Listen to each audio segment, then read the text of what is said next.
All right, here we go. It's the System Failure Podcast, number 40. Number Big 40. Good, Brian. I'm very excited. Big energy today. We have way too much to talk about on one pod. We're going to have to try to. We may even have to cut some of these topics, but it promises to be a jam-packed episode here to celebrate turning the tens digit over from 3 to 4. So could not be more excited about that. Yeah, what's better than talking about, the imminent collapse of society? It's a riveting topic. It has a way of capturing the attention. Isn't that what Calvin would say? In that one of those old Calvin and Hobbes comic books, he was like, I can't help it. Imminent death has a way of gripping the mind. And that's how I feel about economic collapses. And so we do have the scintillating topic of economic collapse to get into.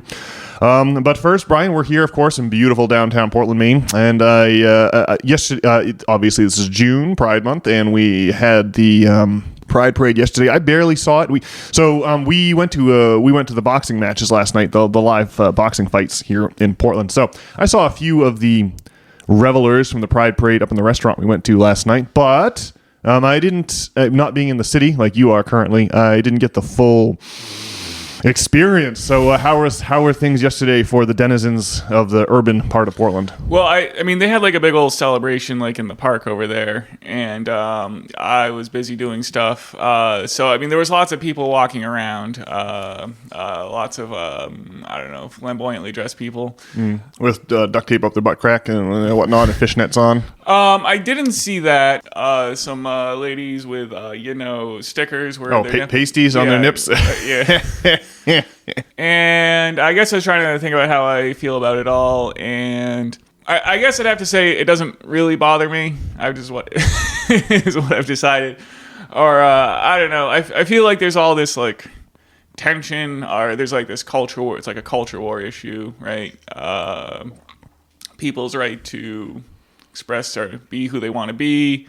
And I don't know, I guess we're supposed to be all upset about... Well, see, I guess what I was wondering, what you think is, because there are a lot of children around, and it is a kind of sexual environment. I didn't really even see anything like overtly sexual, right? But it is kind of a sexualized environment in the whole... It's a big, like, family-friendly atmosphere. There were a lot of kids walking around. And so I guess I wonder what you think about that. But I guess my feeling is I can't say that it like harms me in any way. And if on the one hand, like maybe you don't identify with the norms of society, I guess the cis norms. I don't know about using cis as a word, but I guess I know what it means. The only other context I've ever heard of it, they talk about Gaul in context of ancient Rome. There were like Gallic peoples. There was the Transalpine Gauls, meaning the Gauls lived on the other side of the Alps, and then the Cisalpine Gauls, meaning the Gauls who lived on the side of the Alps closest to Rome. And so that's the only time I'd ever heard these weird Latin. What do you call it? Not a root, but what a modifier, prefix, whatever the thing is, the cis and cis versus trans. But yeah, I don't think we don't need a word for regular people. It's like you don't need a different word for apples that have worms in it. If you just ignore the valence there of having a worm in your apple. But if you have a Macintosh apple and you got another Macintosh apple with a worm in it, you don't need a separate Macintosh apple term, right? It's just a Mac apple with a worm in it.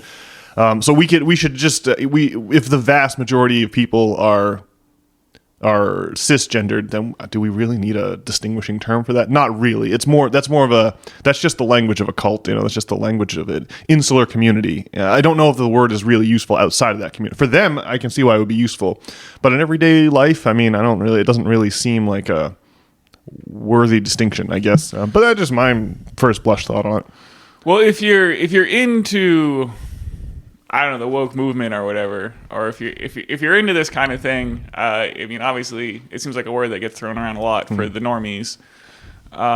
You can just tell people who have bought into a particular ideology by the fact that they'll use words like cishet. When those words start tumbling out of people's mouth, you go, oh, this is a person who's bought into a particular ideology. And I mean, you try to minimize the impact of ideology in your life, but we all have it, of course. It's not like anyone's immune to having such a platform on which to form their worldview. Well, see, I wonder if saying these people have bought into an ideology is like too strong. Too strong? Yeah, I mean, I don't know. They're just doing what they want to do, right? I mean, I don't really. It doesn't really. Like, what's the I don't really have like a problem. People doing what they want to do. Well, like the statistical likelihood that if you're born into a male body that you'll identify as male, or if you're born into a female body that you are going to be eventually, that you will be, consider yourself female, is overwhelmingly probably. Like, it's not 100%, of course, because there really are such thing as trans people, but it's not a huge. It's okay. So in terms of statistics, you're looking at it's not just a correlation between being born into a male body and identifying as male. We can guess that there's a causal relationship there too, right? Just because of the 99% or the 98% of people who born with a male body identify as male. There's definitely an ideology at hand here in my way of thinking. But I don't mean that to be a bad thing or necessarily even a criticism. It just is a certain set of ideas that help you shape your way you see the world.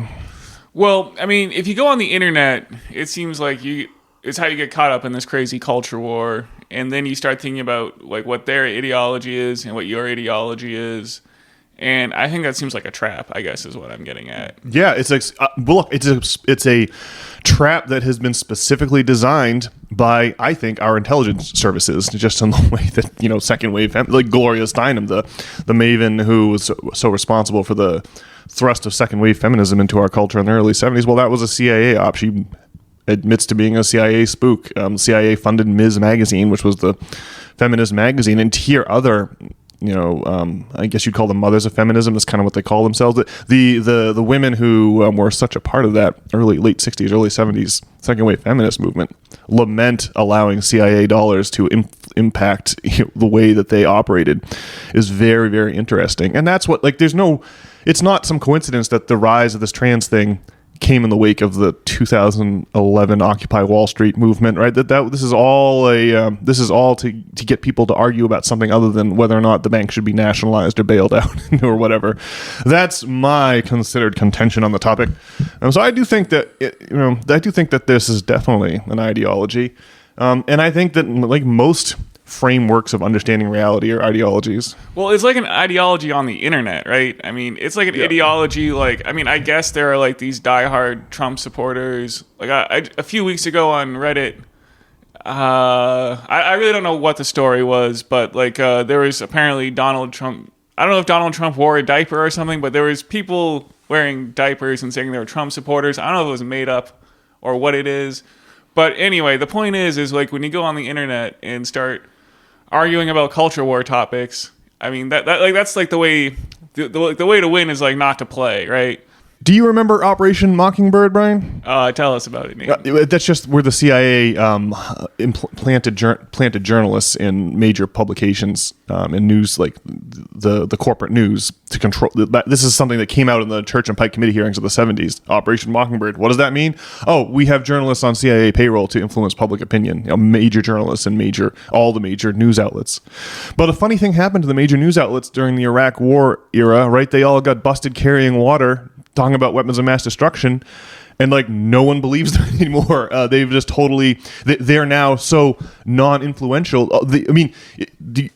It's like older folks, like our parents, the boomer generation. Those are the only people that bother to watch corporate media, which is really funny. It's interesting to hear.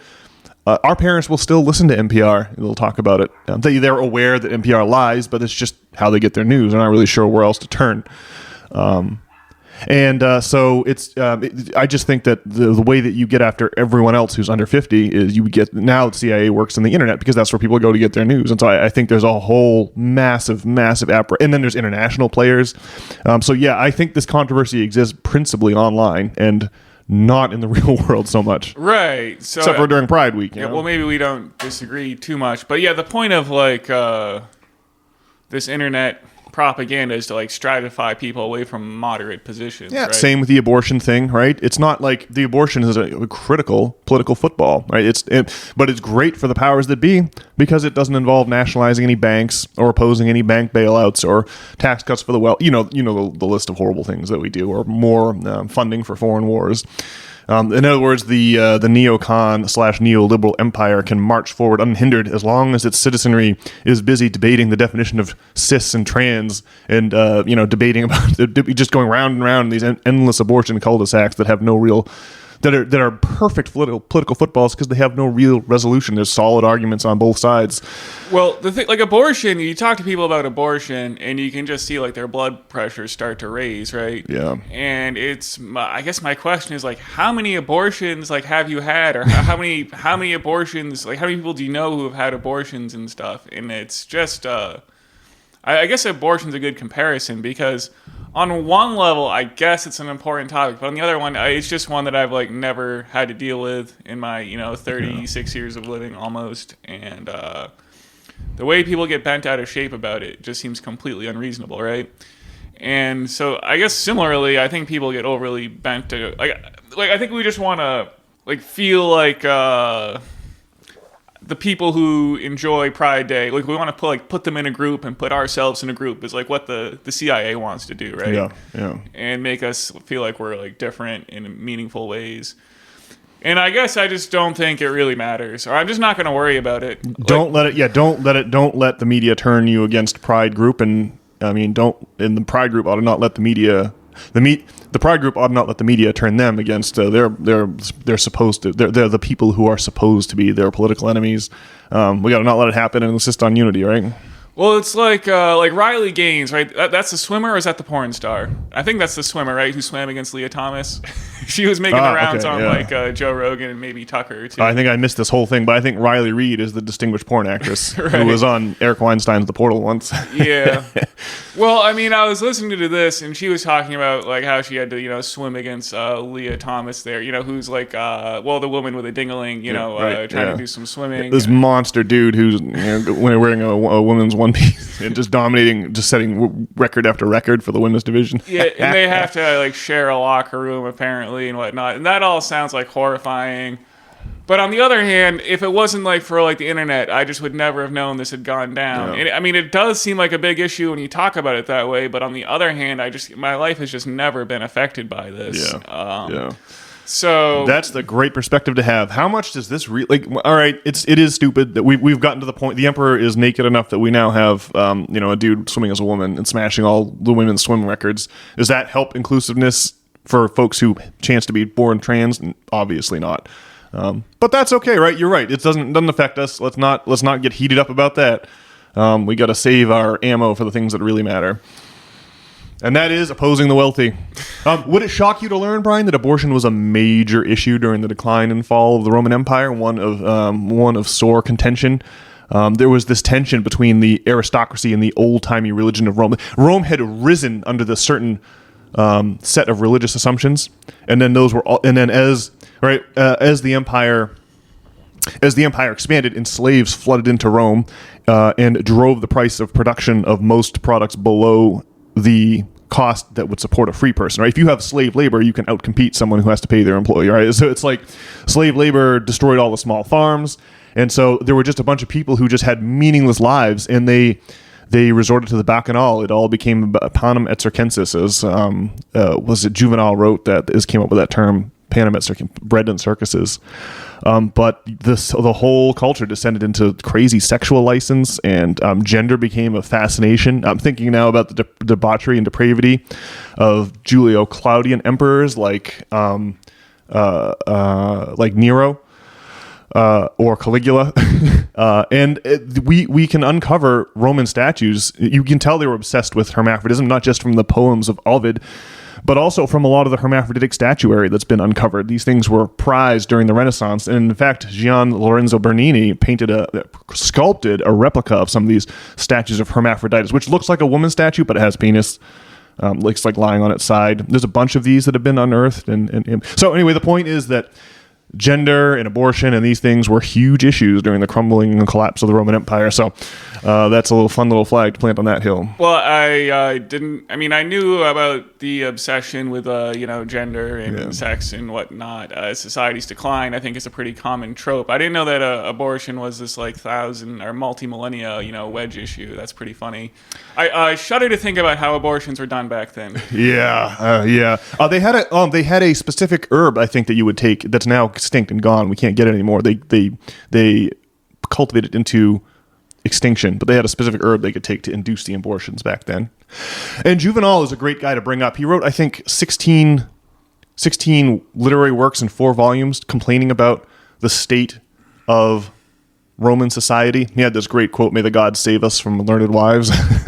But the point is that divorce and the culture, there are a lot of old Roman writings that survive decrying the decay of Roman culture and the obsession with divorce and childlessness and abortion, sexual license, and depravity and gender bending, all of the above. I'm now blanking on the name of Nero's slave who resembled his wife who had died, Drusilla. Right, or his I guess Drusilla was his sister and lover, and she had died, and so that he had this. Man, I gotta renew the story, but remember the slave that looked kind of like his wife, so he had the slave castrated and dressed up as a woman for like the rest of his life. His male slave, like his female sister. Or whatever? So the dude's his only job was to get sexually abused, and I think he even survived to an. After Nero was the last Julio-Claudian emperor, and it was the year of the 4 emperors after him. But I think he came from I can't quite remember. We'd have to look up the stories. What was his name? I'm trying to remember the name of this slave, but it's just an interesting story. It just shows the weird obsession with gender bending that consumed Rome during its decline. And so, just interesting to note that here we are again.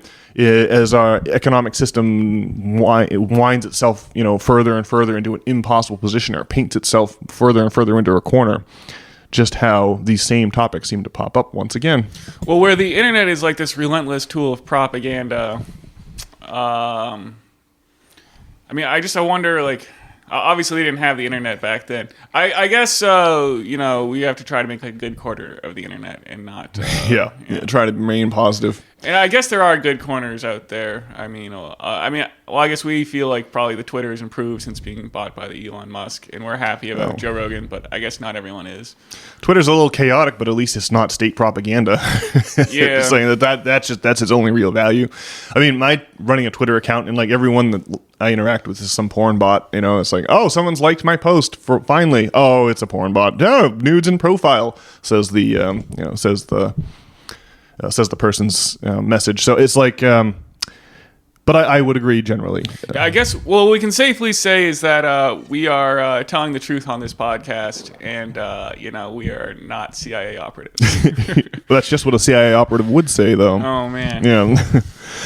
So I will give a judgmental opinion, maybe just to spice things up a little bit, but I think I detect in the ranks of the revelers at the Pride Parade. Now, first of all, the thing I always loved about the gay community and why I love going to gay bars. And I remember one time I went to Fire Island with Tracy's crew, my beautiful fiance, Tracy. She's a Jersey girl. She has this crew of friends down there in Jersey. And two of them, one of her high school chums is gay and married to a dude, of course. And they wanted us all to go with them to Fire Island. And it was a great time. I just love the party. But I think I detect psychically that I think that part of the reason that the revelry is jacked up to 11 is to ward off some terrible emptiness. I feel like the people who are at the Pride Parade are not happy in their lives, and that they're trying to compensate for that through the festival. And I'm not quite believing it, that they're happy. So that's just, that's a broad general, we're painting with the broadest of possible brushes there, but I think I sniff out some that part of the reason that we have such a volume to celebration is because we're feeling a little empty. Well, there is this thing where, like finding love or whatever is like this really, like brutal thing. Yeah. Well, we've talked about like the sacred feminine a bit on the podcast, and like the female trinity or whatever. Yeah, the feminine trinity. And what is the feminine trinity, Brian? Can you remind our venerable listeners before you make your next point? There's the crone and 2 other ones. It's easy to remember. The crone is the excommunicated one. The other 2 are present in the person of Mary, both the virginal maiden and the mother archetype, combined confusingly into one person. Just a little. They're usually, you have to migrate from maiden to mother. It's hard to have them both compacted into the same individual. But the crone had to go. She's the one that knows how to mix up the secret potions in the woods, and the church can't. The church brooks no competition. Anyhow, you were making a point about the feminine trinity with respect to the emptiness of the Pride Parade. So carry on, sir. Well, I'm not really in a position to make a judgment about the emptiness of the Fire Festival. But I don't know, like the quest for like love and fulfillment or something is like something we all deeply feel, and like yeah, I mean, if you're like a lonely guy out there, dude, it's a brutal world. We have really I mean, it's always been the case that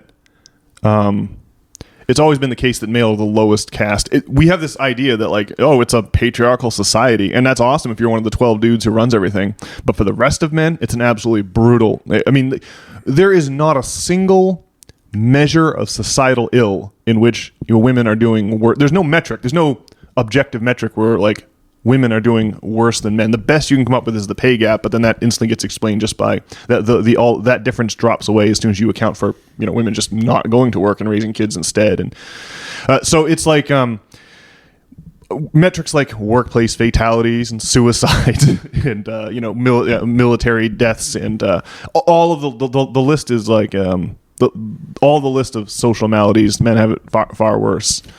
And I just remember like I remember our mom talking about a Civil War documentary she'd seen, and she was like, and they're all men. There's not a single woman in this documentary at all. It's like, yeah, being excused from the battlefield where you have to have your tibia cut off by a bone saw with no anesthesia.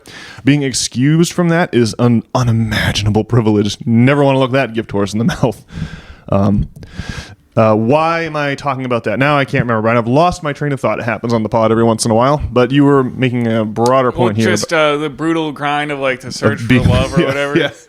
Yeah. I mean, I guess I don't. I think as a man, I don't know. You have a lot of opportunity to improve your life. Maybe it's easier to do than if you're a female. I mean, not having to sign up for selective services, I think, is like is that what it's called? The draft. Yeah, you got it. Yeah. Is signing that crazy document was not a good feeling back when I was 18. Yeah. But I don't know. I don't really think having like a male pity party or whatever is really a solution either. Or I don't know. Well, yeah, no one cares about men. I don't care about men. It's like I'm much more concerned about women's well-being. That's my bias. Yeah. Yeah. So I'm just as guilty. I mean, I can't really. I suppose I'm in no position to complain since I myself have no sympathy for men and care only about the safety of women, and then above that, the safety of children, or the well-being of women, and then the well-being of children. In the opposite order. So yeah, I'm just as biased as the next person. It's a sign of our times. It's definitely the litmus test of our times that we've got these destruction of the destruction of category and the chaos that comes in the wake of that. Okay, let me try to wrap it up this way. We'll go pretty platonic here, but I mean, there's something going on from like a platonic standpoint where like we're on some kind of quest or something, right? And I feel like the females play a role in this crazy story if you're a dude, right? And so I mean, if you're at Fire Island, oh god. Well, I mean, I just can't imagine what it would be like to I just can't really. I don't know what it would be like mean to be gay and like really just prefer dudes. I just don't know. It's just not. I don't understand like the archetypal story or what's going on. Not to say that it's like wrong or anything, but man, there's just something. You were the best man for Vladimir, right? And I heard through the grapevine from either you or your lovely fiance Tracy about like his proposal to his to Yelena there was something about how we should like spend this lifetime together or something like that. There's something like super archetypal, and there's something about love between a man and a woman or something where it gets you like out of your mind like doing a drug, right? It's we smoke cigars on the back porch with Tracy's old man there, Frank, a few weekends ago. And I definitely got like we got a bit, I haven't like smoked a cigar before. We got a bit turned up. And I definitely had like a minor out of body experience. Like it was I was no longer just myself. We were having like this communal experience on the back porch, right? It was and And I don't know. There's something like super archetypal about like love or whatnot, and I don't know how. Maybe we can find maybe some if some homosexual person wants to come on and like talk about it. And that'd be really fascinating. I think that would be really interesting. Yeah, I would love that too. Just get their perspective.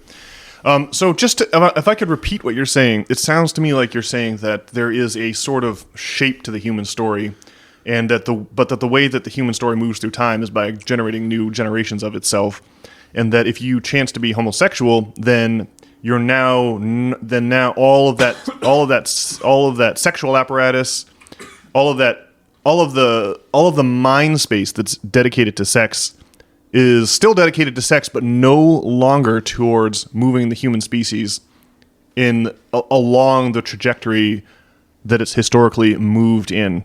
So yeah, I guess I would wonder how someone would see it if they realize they were attracted to the same gender and not the opposite gender. What does that mean for you in terms of meaning? So that's a really interesting question. I'll have to if I ever get I have a couple of gay couples that are my friends. And if I can ever get to the point where I can ask them to come on the spot, I definitely will. That would be fascinating. I'd love to hear what they have to say. They probably have thought about it, right? They probably have thoughts that would be fascinating to, two straight dudes like you and me never would have thought of before. Well, what you were saying there sounds very literal, or something like having. I don't know that you like have to have kids or whatever, right? I mean, well, I don't think you have to, but if you do not have kids for whatever reason, you didn't make it happen, you got too old, you happen to be homosexual, whatever the case is, if you don't have kids, you are no longer that's the end. You're no longer you'll participate in the human story to the end of your life, but then that's it. You're like kind of a dead end. So that's all I mean. If your ancestors, if time is not but an illusion and your ancestors still exist in some sense in the way that your childhood existed, then the same can be true of your future, and then the same can be said of your descendants. But if you have no descendants, that greatly truncates your profile in terms of the trajectory of the human story. Making sense? Okay, so I guess so, but I think that there's more to being here than just like reproducing and keeping that going, right? I think that I think there is something that we're here for some kind of spiritual optimization for your soul. I guess I'm into reincarnation of some kind, in that you're kind of here to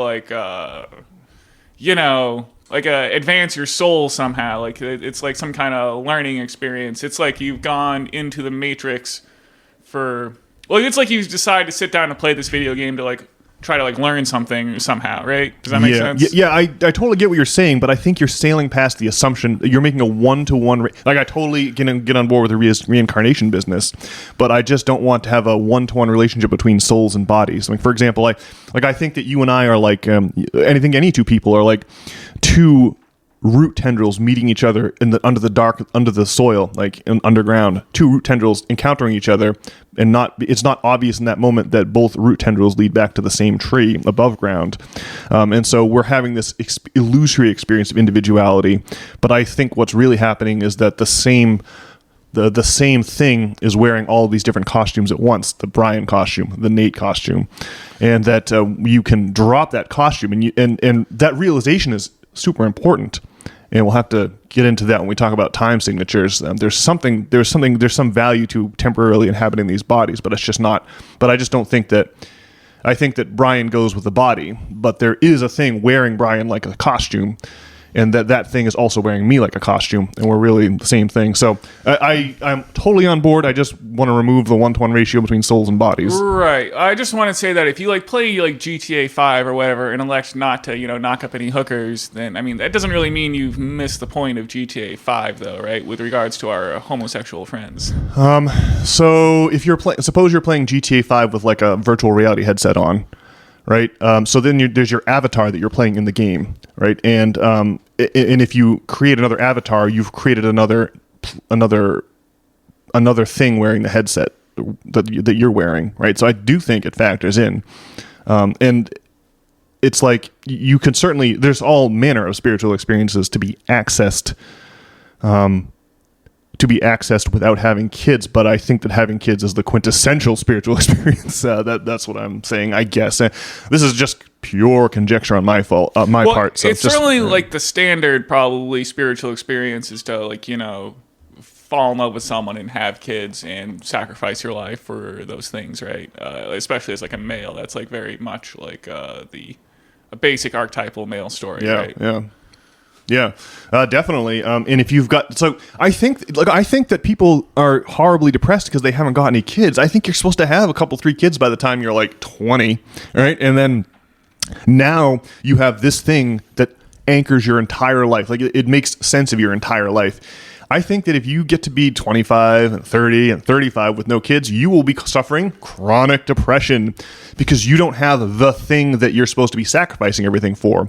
If you are at work and the job sucks, but you've got a picture of your wife and 2 kids on your desk, well, now you know why you're at work doing the thing. And I really experienced this crisis of meaning during my 10-year career where I was making like $2,000 a month and I owed $1,200 a month to the student loan companies.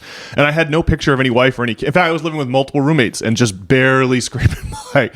And I had the depression was insane. Every day I would go to work and be like, why am I wasting like the days of my life are passing through my fingers like grains of sand at the beach. And that feeling of like, oh my God, it's like being in prison, being in solitary confinement.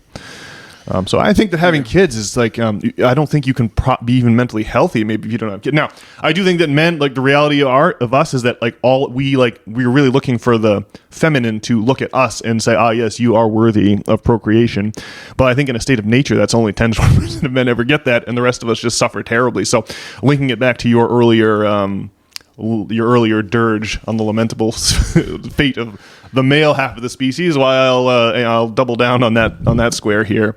Well, with that, if you're our reptilian overlords and want to feed on human misery, then like naturally, what you want to do is make it extremely difficult for them to get into like fulfilling relationships and have kids, and probably that's why like I don't know, like the baby boomer era was such a hit with the boomers, I guess, or I guess I really think about like our grandparents, where they just come home from the war. I mean, a lot of them are dead, but I mean, like none of those people got divorced, right?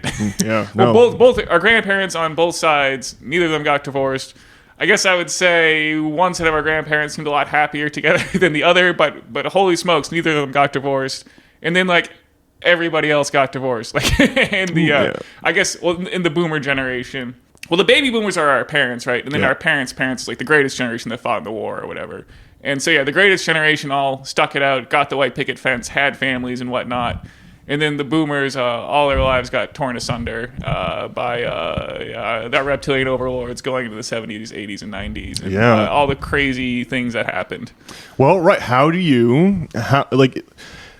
The halls of finance are this whole business of sacrificing for children and then those children sacrifice for their children is the natural order of things. But the halls of finance work in the exact opposite way. They're designed to, the older you get, the more capital you have, and the more capital you have, the more capital to which you are entitled. That's the way that we've set up the rules of our economy.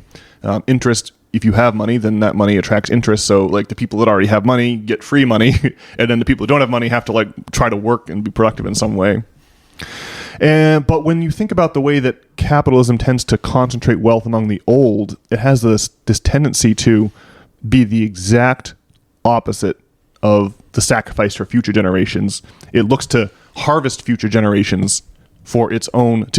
You have to mine future generations to keep padding the balance sheets of super old people that run hedge funds. And in that way, finance is like black magic. It's like an abomination. It's the opposite of the sacrifice for the child. It's the sacrifice of the child for the benefit of the elderly. And you can just, if you are a finance capitalist, you can see why having two incomes on every mortgage application instead of one would be a huge money-making boon to you. And if you're an industrial capitalist who owns a factory, you can see why having twice as many potential workers in the workforce would be a huge boon to you, because that pushes down the price of labor wages. And so you can just see how second-wave feminism in the early 70s was a financial scam dressed up as ideology. We, like I said earlier, everyone is concerned about the state of, everyone's naturally, most people, healthy people, I think, are concerned about the state of women and children more than men. And so it's just an insidious raft of ideas to release into into our society. And then you end up in the 80s and 90s with all these households with two working parents, and there's just no way to build a family. You can see how families would get torn apart by that. And so, of course, we have the divorce epidemic that we ourselves lived through in the 80s and 90s, eh? Yeah. Now people like just don't get married and have kids. So I wonder how those kids will fare. Yeah. I wonder if that'll be better, because there's a certain, you don't have like this expectation of like having this family that gets like taken away from you. I wonder, although it does sound crazily if you're like one of these kids who grows up in daycare, I mean, that sounds stressful too. But I wonder if that's better, or it's probably not, is it? I don't know. Yeah, I think you need something to sacrifice for. I think you have to have that thing that you're just going to you have to have that prime value or whatever it is that animates your life. Without it, I think depression is the reality, is the fate. So, yeah, even if you find love and you're a childless couple, I still think that you're going to get to be like 50 and then 60 and then 70, and it's going to get, your friends will all be dying and you won't have any family. There'll be and you'll just be. I think that's a rough. I think that existentially speaking, it's great in terms of not stressing you out over your kids and not being a constant drag on your time and not changing diapers, but it ain't so great from an epistemological or a philosophical perspective. Well, I mean, certainly for the vast majority of people, I would agree. But I don't think it has to be, like the basic story, like has to be for everyone. But probably, though, if like most people don't get to have kids or like a good family or whatever, then it definitely seems like a problem. In a state of nature, there's that famous old study where I think it was 22 women reproduced, during the Neolithic era. 22 women reproduced for every one man. So if you're a woman, you're good. You're good to go. The top 80% of women will be able to reproduce, but just the bottom 80% of men in a state of nature, not so lucky. What do we might mean by a state of nature? Do you mean like basically what's going on with gorillas? Pre-agricultural evolution, Neolithic, late Stone Age. The way that here we go. The way that if you have if you have an early agricultural civilization, you've got your city state, and then you've got a couple other city states, and let's say like the Fertile Crescent. If you allow a situation where the top 20% of men have multiple partners, so that you've got top 20% of men and top 80% of women are pair bonding, but then the bottom 80% of men are left out. That's a situation that's going to be extremely unstable for you socially. Right. And you also won't be able to compete with other city-states because you will only 20% of those men will have families. Only 20% of those men will be incentivized to do anything resembling productive work. The rest will just become mercenaries and miscreants, and they have no reason to farm land. They have no family to support, and they'll just become troublemakers. But then also you won't be able to compete against other city-states who have harnessed nearly 100% of their male labor power by promising each one of those males a single wife, and then you just make this crazy religion where if a wife turns out to not be a virgin on her wedding night, you stone her on her father's doorstep. Harsh proscriptions against female promiscuity is a way of increasing the stability and the competitive prowess of your agricultural era civilization. Well, I guess I was kind of asking, because I'm thinking of like a Native American situation, and suppose that we're just like a tribe running around the woods, killing deer or maybe buffalo or something. Well, you need like having like one, alpha chieftain male at the top doesn't really seem functional, and like you need like a bunch of strong men. Really, it seems like I don't really know what the average Native American like situation was, but it's hard to imagine that the alpha male situation really works there, because you need like a bunch of people, right? Like one guy can't do all the hunting to support his whole harem of women, right? I think in a tribal situation you've got a totally different dynamic. You're having fighting going on, but you're not having organized battles with generals and, crucially, supply lines, right?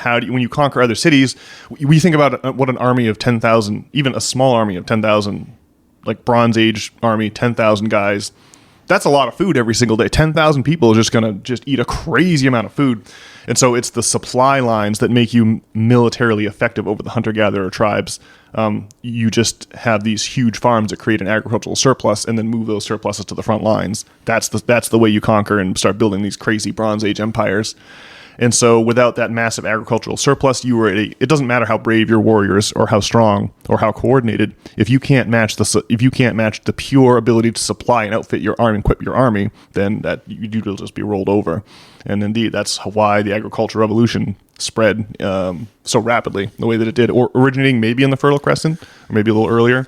Yeah, and so you were sounds like agreeing that to in the city-state kind of model rather than like some tribal situation that we'll use having some kind of fidelity between men and women, or like also like the alpha chieftain male doesn't really work. Although there are forces that I can see how like push that way.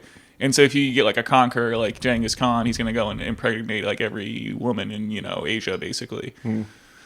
Yeah, so I guess I think the alpha male model is the way that things shake out in a tribal situation where you just have intermittent ambushes and warfare between tribes, but not organized battlefield with columns and supply lines and things. So yeah, I guess I think you probably would find that.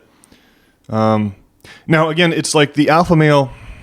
It's not necessarily the strongest or biggest person. It's like the cleverest person becomes the cleverest person manages to harness the strongest, and you may have the strongest do their bidding. I think that's how it usually works. So like the alpha male is not necessarily the biggest and brawniest and most aggressive. It's the guy that learns how to control the biggest, brawniest, and most aggressive. That ability to garner social capital. Yeah. It's more of a mental game than a physical, But yeah, interesting to see how. I mean, it's like it's interesting to see how we're trying to do away with any kind of gender category or sexual category at all. And watching us try to play that out, because I think these things are evolved evolutionarily. They're passed down from generation to generation, not because they're true, but because they're useful. And you're just not going to be able to invent a new gender archetype, for example, that's going to be as useful as the old ones that have been passed down from generation to generation for hundreds of thousands of years. So it's interesting to watch folks try to reinvent their own archetypes and see how non-functional they are versus the classic ones that we've inherited from our progenitors. Yeah, well, when you say that we are trying to make new archetypes, I mean, I do agree. It seems like it's like the CIA trying to, or at least it's the powers that be trying to make more money, basically. Versus ideas that we've been, that are like in our blood from like thousands and thousands of years of like evolution and social interaction. And to your point, I think that we've been set adrift by people who. I think that the old archetypes make people strong, or they make people effective. Let's put it that way. The old, well-worn, proven gender archetypes are effective, and I think that the powers that be want their general population to be not effective, very generally speaking, and so destruction of these archetypes is part of their game, I suspect. Well, I guess, and I would just add that I think that worrying too much though about like the pride celebration is also playing into the hands of our reptilian overlords. Definitely. Yeah, that was your point at the top, and I totally agree. All right, I think we came full circle on that. Yeah. Well, let's see. We are at the 45-minute mark, and I thought that the Pride Parade was going to be a little preamble to start this crazy pod, so I'm going to have to move most of my topics of conversation to next week. Well, maybe you just have what's one good topic we can bite off here? So on the topic of impending collapse, the New York Times had an article this week, with a headline in which the headline was "Empty office buildings selling for up to 70% off." Now everyone knows that we're facing a commercial real estate apocalypse. There was two. It was like a 1-2 combo. The first was the advent of online shopping, destroying physical big box stores and shopping malls the country over. And then also the COVID era started the work from home trend. And so now there's just not a demand for offices in these big gleaming glass office buildings in all of our major cities. And so the value of those things is collapsing, and the loans that are behind them are becoming bad loans. So it's just a source of major economic headwinds that we're facing, the old commercial real estate apocalypse. And the other big news this week, of course, in terms of economic headwinds, is today is Sunday, June the 16th. So a week ago today, Sunday, June the 9th, the King of Saudi Arabia announced that his country would be selling oil in something other than in other currencies besides U.S. dollars. We reserve the right to. Apparently, this was an agreement between Nixon and the King of Saudi Arabia in 1974. I didn't know anything about that meeting. I do know about President Roosevelt's meeting with the King of Saudi Arabia in 1945. Roosevelt left the Yalta Conference with Stalin and Churchill, and went. There's in the Suez Canal. There's a big lake. It's a saltwater lake, the Great Bitter Lake, and on a U.S. ship there, Roosevelt met with the King of Saudi Arabia and agreed that the U.S. would provide military protection to the Saudis in exchange for their oil, which we desperately needed for our industrial purposes stateside, and that has given rise to the geopolitics of the Middle East involving Israel and Palestine ever since. But now it looks like there's the BRICS alliance, which is a bunch of like India and China and Russia and South Africa all banding together to try to move oil in. Not the sales. The fact that most of the world's oil is bought and sold in U.S. dollars creates a huge amount of demand for the U.S. dollar and for U.S. Treasury bonds, which we can then use to print tons of those U.S. dollars and/or Treasury bonds, and that allows us to spend our money to deficit spend on massive militaries that then encircle these oil-producing countries, right, and continue the cycle of forcing everyone to do their bidding in U.S. dollars. That's why Muammar Gaddafi and why Saddam Hussein had to be taken out, because they had these funny ideas about selling oil in something other than U.S. dollars. Yeah. So this is the idea of the petrodollar, is that because we make all these countries sell oil in U.S. dollar denominations, we can basically print as much money as we want, right? Yeah, by blowing up countries whose leaders try to sell oil in something other than U.S. dollars, you force oil to be sold in U.S. dollars, and you basically create unlimited demand for your sovereign currency, which you can then print without limit. And oil is like the lifeblood of the worldwide economy because everything runs on oil. Yeah, it sure does. Yeah. Well, that's why it's virtually unlimited demand if you can make sure oil's bought and sold in your currency. So that's the way our empire works. We make people pay for their own military encirclement by forcing them to buy oil in U.S. dollars, and then using the military to keep forcing people to buy U.S. It's a circular feedback loop. But it looks like that's now coming to an end, which will be it will destroy the U.S. economy. We'll have to let the whole thing collapse and start again. Well, my feeling is that it's not like, it's going to be that most of oil is still sold in U.S. denominations, and it's going to be like a marginal impact, right? And which really I think is good news. Like if we can kind of have a waning influence of the U.S. dollar on petroleum, we can minimize our foreign entanglements, right? And kind of not be this hulking empire and get away from that madness that's been going on for so long, right? Yeah, but we won't have any more funny money to send to China in exchange for their massive exports that show up at the port of Long Beach. Yeah, like all these cheap plastic garbage. Well, it seems like all upside, right? Yeah, we're going to have to cut our military spend. Like you're saying, we won't be able to have our armies facilitating trade worldwide. We're just going to have to worry about our own borders. And so, yeah, it could get really, really ugly. So these are some major... The corporate media wants to portray an air of calm, but the empire really is... entering its last days here. 10 years from now, who knows what the international geopolitical situation will be, but it's certain to be drastically different than the one that so benefits America in this day and age. So I just want. I also saw an article online, and I couldn't find it again in time for this podcast. But I guess the number of banks in distress has gone up significantly since 2023. We may all remember that Silicon Valley Bank collapsed, and a couple other smaller regional banks collapsed in the late spring of 23, and so now here we are in summer of 24, and I guess the number of banks in distress has like tripled since then. I think it was like 200 banks in distress last year, and now we're up to 600.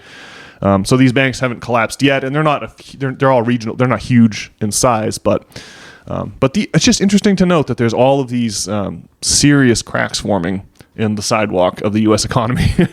So I just wanted to point out 3 of them to illustrate the point that we're in the late stages of our empire. And when you are in the late stages of an empire, there is you mentioned Platonism earlier. Platonism always seems to bubble up from the furthest reaches of society.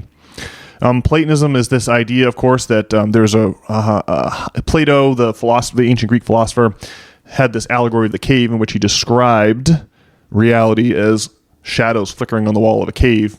That it was like we have our back to the real shadow puppet show, and we're focused on this shadows themselves as if that's mistaking that for actual reality. And said another way, Plato suggested that the reality we inhabit and walk around in, the space-time 4D reality, the matrix, that thing is like a shadow. It's a slice of a higher dimensional reality. And the way Plato broke it down was the higher order reality is like where your mind is at. Like the place where you decide to ball your hand into a fist is one place. You make the decision in your mindscape. And in your mind, there's all kinds of things happening in there that aren't in the matrix. Like the matrix is part of what's in your mind, but there's a great many other things in your imagination scape that you can think. So many things are in your mind that are hidden in reality. But then the place where you make your fist is like totally separate, and it's not clear how you transition from the mental realm to being within the 4D matrix. So you make a decision to ball up your fist inside this ideological realm, and then your fist in the 4D matrix your hand actually curls into a fist in the 4D matrix. So it's a subject of much mysticism. Well, it's the art of realization, right?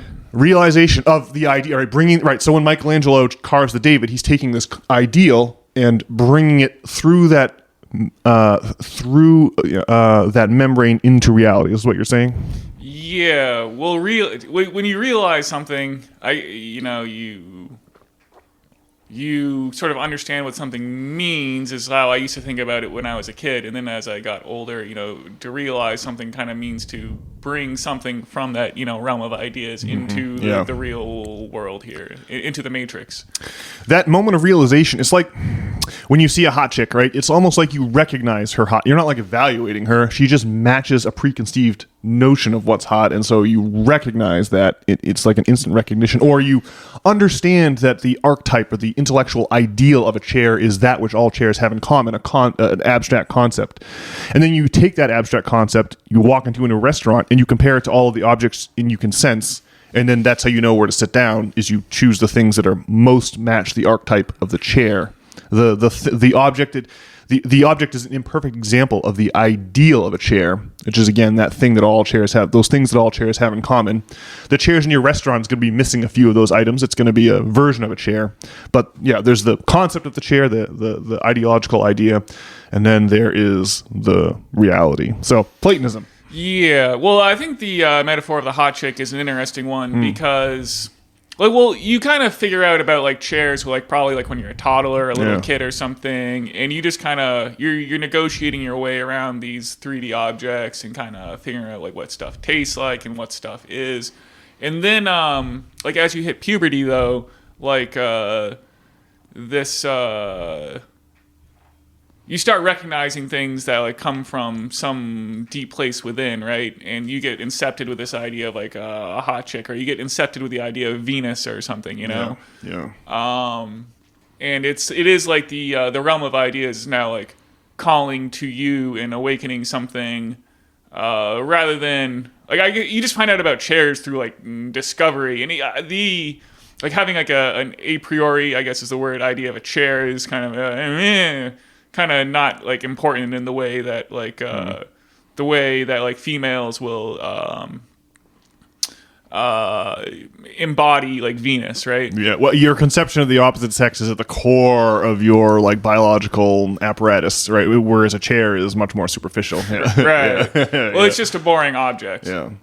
Yeah. But there are other things besides hot chicks, though. I'm trying to think about what they are, though. But other things will call to you, though, that you, as you get older, I think you notice them more. Or as you get older, Well, just this idea of like having kids, maybe, or I know there's other examples, but they'll probably come to me in a bit. But there's more important archetypal ideas that call to you. I guess ideas about God, maybe, or I don't know, anything important. Yeah, freedom. There's definitely a hierarchy of the realm of ideas. It has some of them are crucial for navigating the matrix, and some of them are trivial for navigating the matrix. So there's definitely a hierarchy of information there. And the older you get, the more experiences you have, the more you start to recognize them. The things are hidden from you when you're younger that become obvious when you're older. But yeah, definitely agree with that. I remember one time I was wondering if I should wear a Bruins jersey, and I was like, would James Bond wear a Bruins jersey, like a jersey with someone else's name on the back? Maybe not. And then I was thinking, well, in that instance, James Bond, this person who exists only in the realm of Bond, does not have a physical body, but yet he was affecting whether or not I was going to wear a Bruins jersey. So it's interesting how those ideas. This is another example. You were reaching for examples earlier of the impact of ideals on reality. I like that James Bond example. It illustrates how Mr. Bond, this fictional character, nonetheless has real consequences within the 4D matrix in terms of the way people think about things and interact with said matrix. Yeah, well, James Bond is like kind of a powerful idea because we've all seen his films enough times that like, if you're a dude, this is someone you like want to be like. You ever seen No Country for Old Men? Yeah. So I love No Country for... I enjoy watching Bond movies much more, but I see these as the two opposite ends of the two opposite ends. You see, Mr. Bond always is in control of the situation, even if he's strapped to a table and a laser is about to bisect him, crotch first. But that's okay. Mr. Bond is cool. He's got everything under control, even when it really looks like he doesn't. And that's why it's fun to watch. It's a fantasy. I think it's a male fantasy. Being consummately competent, right? You can outfight anyone. However your gun works. Always having the answer is something we'd all like to aspire to as men, I'm sure. But I think No Country for Old Men paints the opposite picture. That violence is this tool that once you start using it, it is impossible to predict what's going to happen, and that reality is just way too unpredictable to control, and that you've got to be careful before going down that road. So that's real. That's like a realistic view of violence. James Bond is a hyper unrealistic view of violence, but yet the archetype compels, Brian. It compels to the point where I'm like, would Bond wear a Bruins jersey? So that's so Platonism, right? It comes about every time society starts to fall apart. Like when the empires are strong, when the powers that be are mighty, no one wants to mention that the emperor has no clothes, and they project this certainty about the state of the world, the state of the 4D matrix. But then when the empire starts to crumble and the centralized authority collapses, and then there's no longer that control, control over what people think. T-Mac always had this example that the 13th century was a very unsuperstitious century. The Holy Roman Emperor, he had Europe on lockdown. People didn't, if you dared to be a heretic at all, you were just burnt. No, just burn them. We don't care. But then after the Black Death came and went, and after the advent of the printing press, and with the collapse of the power of the Pope, who was the power behind the Holy Roman Empire, you saw everyone started consulting horoscopes and engaging in like wizardry and alchemy and all these other crazy ideas not endorsed by the emperor or the pope. And indeed, if Christianity is a derivative of Platonism, which it certainly is, particularly when you talk about the inhabitants of Alexandria in the 2nd and 3rd centuries AD under the Roman Empire, the Christian idea of a realm to which you graduate when you die, or an existence outside of the 4D matrix, you can just easily see how that translates into Christianity. And indeed, Christianity was the thing. The ideology that took the Roman Empire was very sober. They, as mentioned many times on this podcast, Brian, they had the theory of democracy and atomism. They had a working steam engine. If you have a slave society, there's no reason for an industrial revolution, of course, but they still had invented the steam engine. They could have done the industrial revolution, move forward with industrialism from there, but they didn't. they morphed from a society that was very sober and scientific and rational to a society that was that had people running around obsessed with the resurrection of this man from the Levant, Jesus Christ. And eventually that took over the whole empire.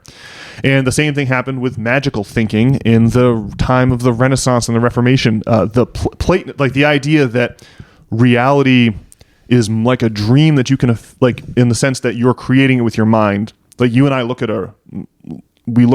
maybe like a red sports car, and you are looking at your rendering of the red sports car, and I'm looking at my own rendering of the red sport. There's not an actual red sports car there any more than there's an actual red sports car in your Grand Theft Auto game that you and I are playing in multiplayer. Right? Both of our avatars can see this rendering of a red sports car, but it's just a rendering. So the Platonic idea that you're both creating and experiencing reality at the same time was, of course, a heresy to the Catholic Church. They said only God does the creating, and you do the experiencing, and that's it. But the magical tradition derived from Platonism, derived in no small part from the Corpus Hermeticum, a book written in the 2nd and 3rd century Alexandria,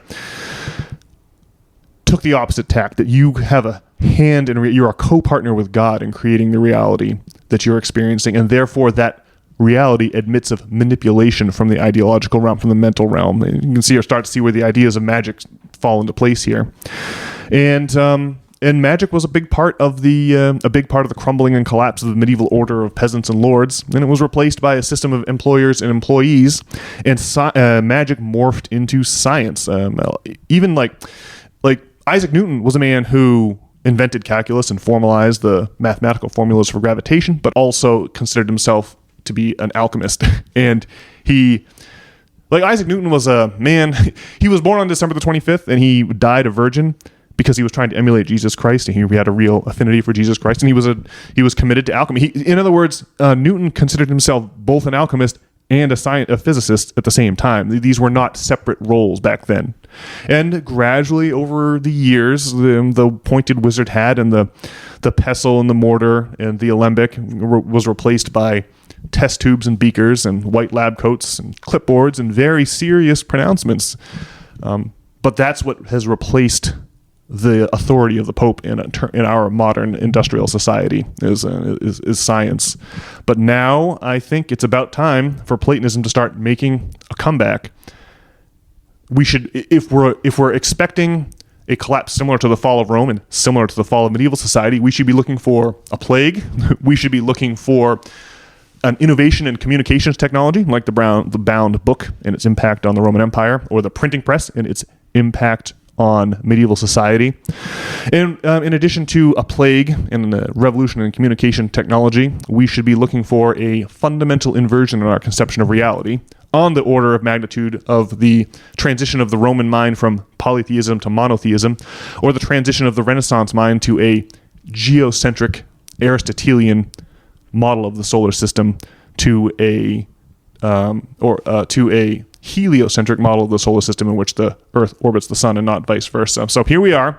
We've got another massive centralized empire that's due for collapse. We've had the plague. In terms of COVID, we've had we're seeing a revolution in communications technology vis-a-vis the internet, and so we should be expecting to see Platonism bubbling up from the strangest corners of society. And indeed, that's exactly what we have. My normal go-tos on this front, Brian, are the placebo effect and the double slit experiment, and much ballyhoo has been made about those two incidents. And then a couple of weeks ago on this very pod, I mentioned the delayed choice experiment, which is like the double slit experiment, but conducted at a cosmic scale. But there are a couple other new ones that I hadn't heard about. Did you hear about the three physicists who won the Nobel Prize in 2022 for disproving local realism? Have you heard about this one? No. Yeah, they have disproved so in Grand Theft Auto, right, there is only the things you are looking at you're wearing a headset, you're playing Grand Theft Auto, only that which you are looking at is rendered, right? If you turn your head, I'm looking at you right now, Brian, and if this was a Grand Theft Auto headset, the game would be rendering you, but then if I turn away from you and look at something else, you're no longer in my field of vision. So Grand Theft Auto would not render that which is not in my field of vision. Right. So anyhow, it's worth looking up the Nobel Prize in Physics for 2022. This one that blew my mind. They more or less proved that, that it's like the double slit experiment. Things don't exist when you're not looking at them. Well, so how did they do this? Do you know? I don't know the exact methodology. We're gonna have to dig into their paper. It involves pairs of entangled particles. So let's say that you and I have one can of Coke and one can of Pepsi, and we put them in two paper bags so we can't tell which is which. So now I've got two paper bags with two cans of soda in them, and we got no idea which one's which. And then I give you a can of soda, and I take one home. And then once I'm gone, you unwrap the bag and find out, this is the can of Coke, not the can of Pepsi. So that must mean that Nate has the can of Pepsi. Right. Well, the way that they're able to demonstrate that the Pepsi, it's not decided which one you have in your bag until as soon as you open your bag and discover your Coke, then the can of soda in my bag becomes a Pepsi. But until that point, the two sodas existed in a state of quantum superposition where you just had a 50-50 probability that you would have to write out the equation 0.5 times C plus 0.5 times P. Now that's my statement for what can of soda I have in my bag when I don't know the answer. It's a 50% probability it's A and a 50% probability it's B. And all you can have is a probabilistic equation. That equation doesn't collapse into a single reality until you observe it. Fascinating stuff. And so I guess the other thing that physicists have been up to is they've gotten clumps. Now, it used to be that the double slit experiment only worked for electrons. It first was for waves of light, then for electrons. But I had no idea. They're able to make that work with clumps of up to 700 atoms now, which is absolutely mind-blowing. 700 atoms, which don't exist in the classical sense until someone observes them. They're able to prove that those atoms exist only in a state of quantum superposition, where their spin and their velocity can't be simultaneously determined until they're observed. So anyway, fascinating stuff. It really it's like I think that science being derived from magic, they had to assume they had to make some assumptions, and their biggest assumption is that there could be such thing as an objective observer. But of course, if you're simultaneously creating and observing reality at the same time, then you can't really have an objective observer. And that means that science can that really limits the applicability of science. And I think science is coming into contact with that now. Like, I don't think that the scientists can tell, like, these results. I mean, the list is now 5 or 6 long of just indisputable scientific results that they can't explain using a classical model. And I don't think they don't want to blow up the epistemological status of science, their own profession. But I also think the powers that be, they can't have the workers realizing that their job is not but an illusion, right? If they don't go to their job anymore, and the powers that be are only the powers that be if we all go to work and make them money. It's so they really want to keep the lid on this Pandora's box, because once people start emulating Jesus and not caring if the state destroys their body, then suddenly people are out of control. Suddenly the Roman Empire has no way, the Roman state has no way to control people, and they don't want to let that happen. And the same with the Renaissance. Like, if people start embracing magic, they're not likely to go out and work the fields for their local feudal lord, right? They're going to start doing, it's going to shift their priorities, their hierarchy of priorities, away from working for the man. And I think that's what we're looking at now. Platonism is coming back. All of the signs of societal collapse are there. The fundamental shift in reality, the paradigm shift, the plague, the invention of new communications technology, and finally the reemergence, the re-remembering of the Platonic reality that strong centralized empires don't want us remembering. And I think that's really we're just waiting for the dysfunctionality to destroy enough faith in the dictates of the system that we can finally have some kind of a revolution, or shake the Etch-a-Sketch, or move on to a new form of production in the way that the fall of the Roman Empire marked a transition from slave societies to peasant societies, and the fall of medieval society marked a transition from peasant societies to employee societies. We're now waiting for the next economic paradigm, the next reality paradigm. And I think that it's just fascinating to see all these historical parallels playing out before us. It's really it's surreal. It's wild, and that's why I have such a good time coming on this pod, Brian, with you, System Failure, and talking about these weighty issues. So I guess I don't think that our paradigm is likely to change drastically in our lifetime, but I do think that maybe the actionable part of Platonism, or you can try this on for size and let me know what you think. But maybe it's like this. Like maybe if you're playing GTA 5 or whatever, there's like a story mode. Well, there is the story mode, or you could just go around shooting police and kind of doing what you want, right? And so maybe Platonism invites us to like pursue the story mode and like because you have to like recognize like your importance in the story, right? That's kind of what I think Platonism means, in that like what you're doing does matter and like does advance like the progression, right? I think I disagree for this one reason. The story mode involves one human character, one human player, and then a bunch of NPCs. But we're inhabiting a reality where there's a bunch of there's a bunch of avatars that are not NPCs. They're actual players from outside the Matrix, right? Like I think that you are not an NPC, and I definitely am not one. And so we're inhabiting a reality that's communally mediated versus a story mode that's centered around one character, but then everyone else is an NPC. Okay, well, I mean, that's a meaningful difference for sure in the metaphor. But I think, we all need to kind of advance the storyline together. That's true. Yeah. But, I think a lot of people suffer, though, from having no belief in their divinity, or it's easy to get like bogged down by our reptilian overlords and be caught in this day-to-day drudgery of eating crappy food and having like terrible relationships with people and just hating your life and like just going nowhere, right? So I mean, I'm just really skeptical that society is going to like change drastically in the near future. Now, granted, I mean, like it used to be like the British like controlled all the shipping lanes, right? Yeah. And then like via the things that happened, like World War II or 1 or 2, like around then is like when it switched over, and then America controlled all the shipping lanes. And so, I mean, you have like one crazy empire running the world, and now you have like a different crazy empire running the world. And I mean, that's a meaningful difference, I guess. But like in terms of like what you should do with like your life or whatever, I think you have to. Well, I think you have to like believe in your own divinity, as you said, and like we have to believe in our ability to advance the storyline and like recognize that other people do too, right? And so, I guess I would encourage people to like not like waste their lives. Like, don't make like low percentage plays. Like, I guess probably the worst thing you could do is like get addicted to like cocaine, right? Because cocaine specifically. Well, that'll like completely burn out like your dopamine receptors or your ability to like have any divinity in your life. Like, that'll make you into like a living zombie, right? That seems like, or I mean, I suppose like fentanyl or any other drugs. Like, if you see like these homeless people and they like are zombies, right? There's no divinity. I mean, I hate to say it. I mean, I guess.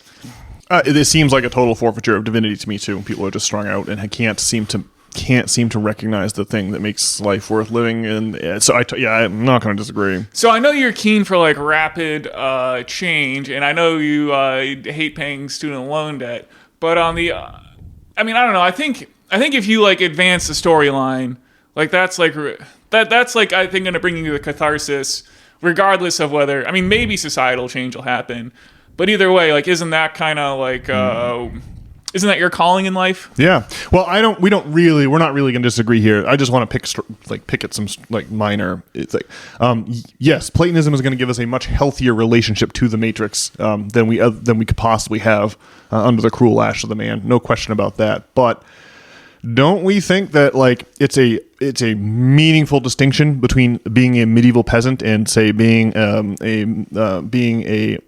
a regular Joe during the height of the British Empire in the 1800s? You'd have a much better life living under the British Empire in Victorian London than you could possibly have hoped to have living in medieval London, as a peasant, right? I've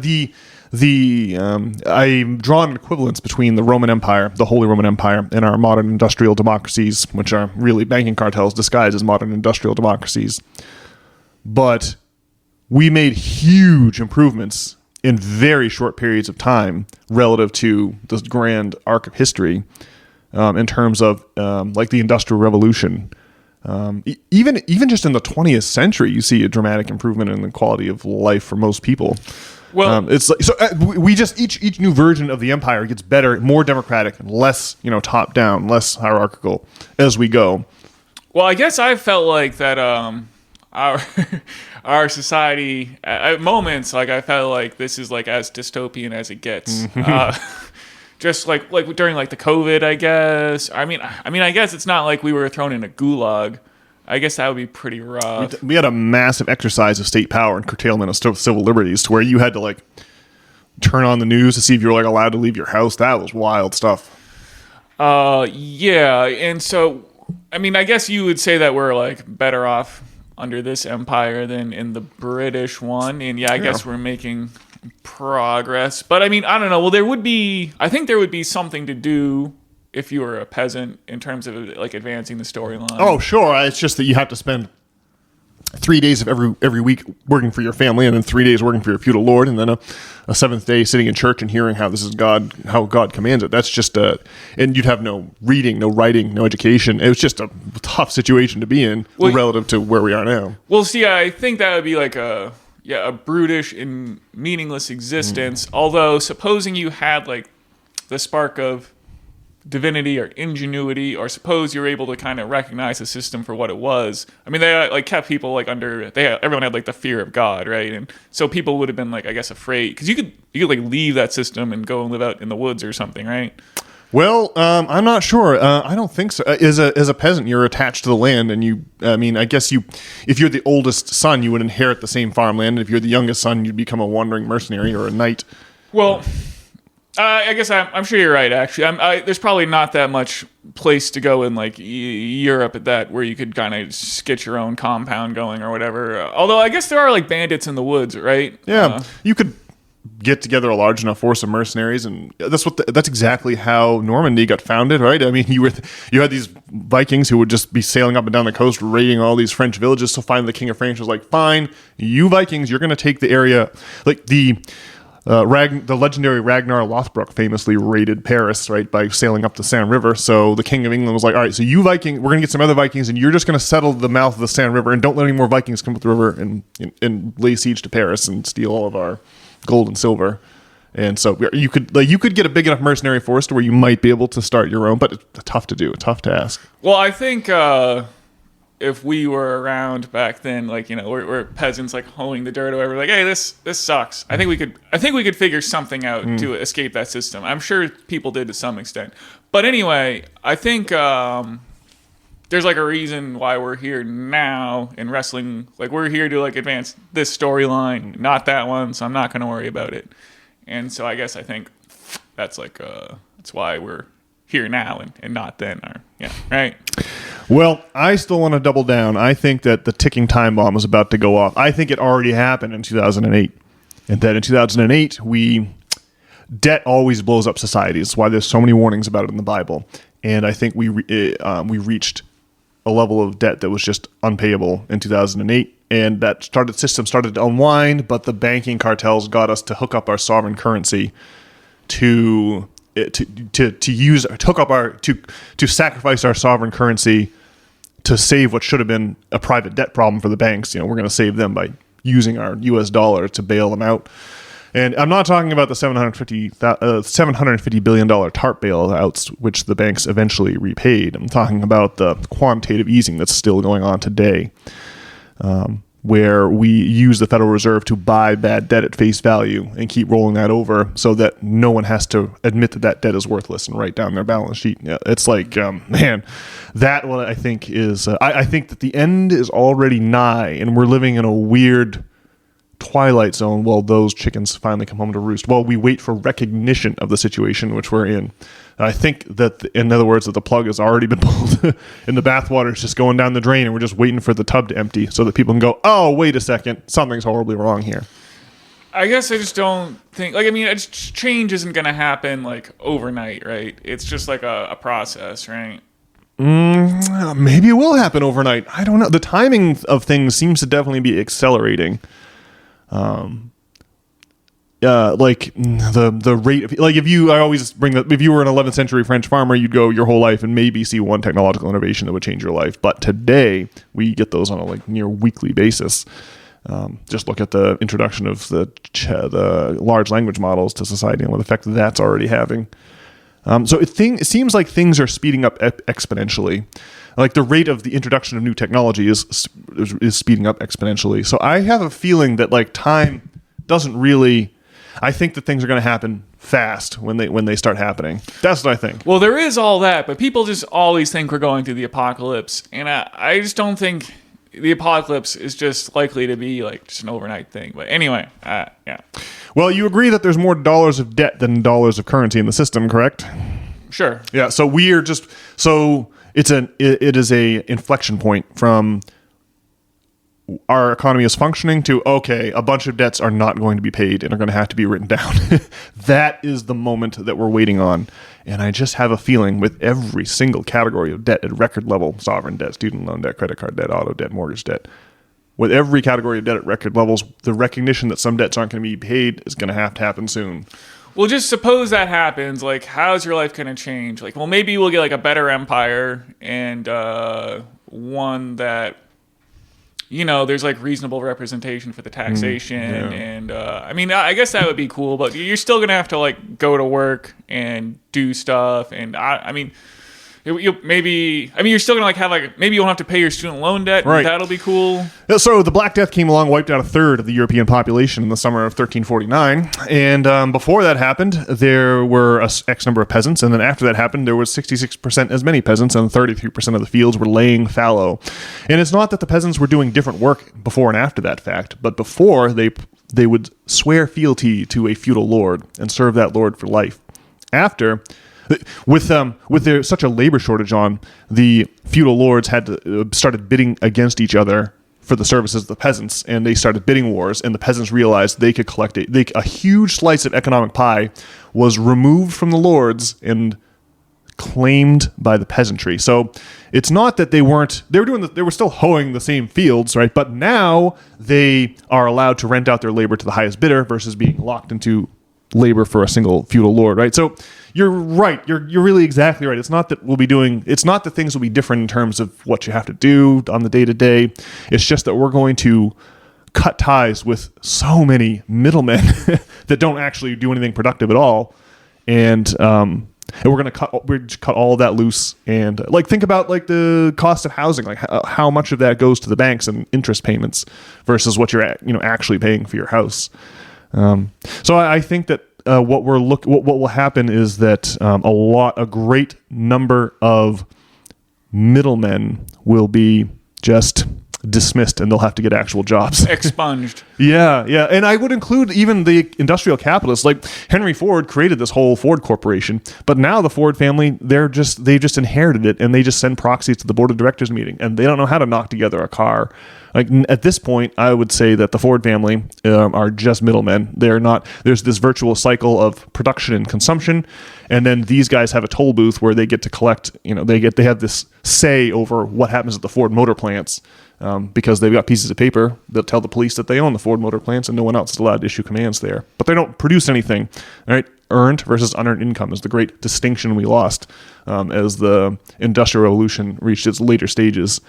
And so anyway, I think that I think we're in for a lot of excitement. Like everyone knows the politicians are everyone look at our politics now. We've got like the Donald getting hit with indictments for paying off porn stars, and the son of the president is smoking crack and renting prostitutes, and it's all over the news. We've really reached an insane level of reality. I can't wait to find out where we go next. I mean, think about where we'll be in 10 years. Oof. Well, I guess I'd wager that you'll probably still be living with Tracy and probably working the spreads, and we'll be making this podcast. But I mean, I'm sure there'll be some exciting differences. Yeah. But I don't know. I just don't think. We'll see, but I just don't think. Maybe you'll be able to accrue more personal wealth as a result of some downstream changes and whatnot in how things are run. But I just don't think dramatic change. What kind of dramatic change do you envision in your actual day-to-day life? Imagine Imagine the scientific elite coming out, they're holding a press conference, with their white lab coats and their so serious demeanors.